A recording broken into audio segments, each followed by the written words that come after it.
ลงแต่งเองเนาะนักกอดกกเป่าหอบพังเพลงจะพรในเลิศ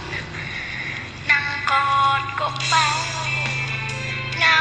คือคนเป็นตาผู้เบาบ่ได้มาหาจะแม่นโพดเพียงหอคิดฮอนอายเห็นบ่เห็นอายมาหา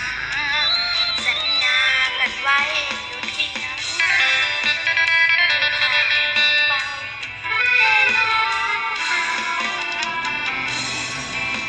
กอดกกเบาเหงาแท้นอเบา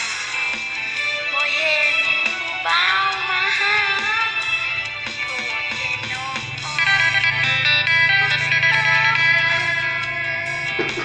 สัญญากันไปว่าสิมาหาน้องอายกอดกกเบาคิดฮอดหลายอาย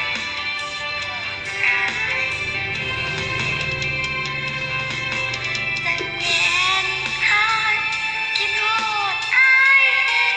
หลายนั่งกอดกกเบาหลายแทบสิเป็นบ้าคิดฮอดผู้เบาอยู่ในเถียงนา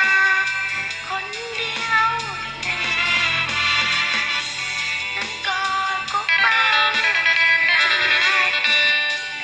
ผู้เบาเคยสัญญากันไว้แง่เหงาคิดฮอดผู้เบานั่งกอดกกเบาวันนี้บ่สนใจ